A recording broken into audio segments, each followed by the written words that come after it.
Vous devez savoir qu'il y a un événement qui va pouvoir arriver. D'ici le début de l'année prochaine, le Seigneur est en train de me montrer la deuxième partie de ce qui va être la guerre entre la Russie et l'Ukraine. Notez cette prophétie. Nous sommes au mois de novembre aujourd'hui, le 18 novembre 2022. Mais je vous parle des choses qui vont arriver l'année prochaine. Alors je vois l'année prochaine 2023, j'ai vu la deuxième partie de la guerre entre la Russie et l'Ukraine. Mes frères et sœurs, ne prenez pas avec beaucoup de légèreté cette guerre que vous voyez, parce que cette guerre n'est pas ce que vous voyez. Bientôt là, il y a une deuxième partie. Et je vois la Russie dominer beaucoup de pays qui constituent l'OTAN. Je vis une puissance être libérée, une puissance se focaliser dans ces pays, et ça va toucher vraiment le monde. C'est un événement qui va arriver. C'est un événement qui se pointe déjà à l'horizon. Ces événements ne sont pas des événements à désirer, mais il est vrai que c'est vraiment inévitable ce que je vous dis. 2023, c'est une année où nous allons encore assister à des scénarios qui vont faire trembler le monde et qui va toucher l'humanité. Alors, vous devez beaucoup prier pour la Russie. Pourquoi? Parce que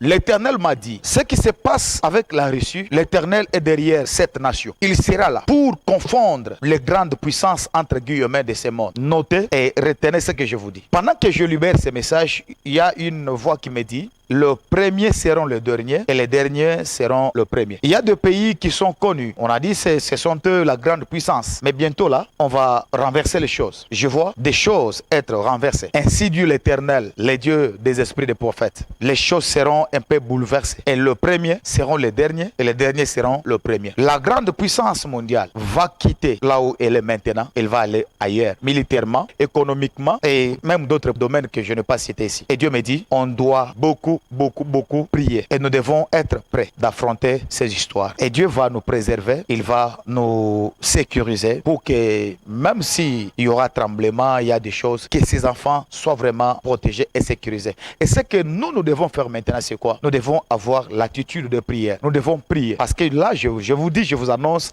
la deuxième partie de ce que nous avons vu. Ce que nous avons vu là, c'est la première partie. Et ce n'est que le début. L'Éternel me dit, ce n'est que le début. L'affaire va pouvoir commencer. Et quand ça va commencer, ça va encore bouger le monde, ça va encore faire trembler l'humanité. Mais nous, comme nous avons la capacité de voir ces choses un peu en avance, je vous convierai à la prière. Je vous demanderai de rester toujours au pied du Seigneur, prier l'Éternel, implorer sa miséricorde. Et je sais que Dieu va nous sécuriser. Ainsi dit l'Éternel.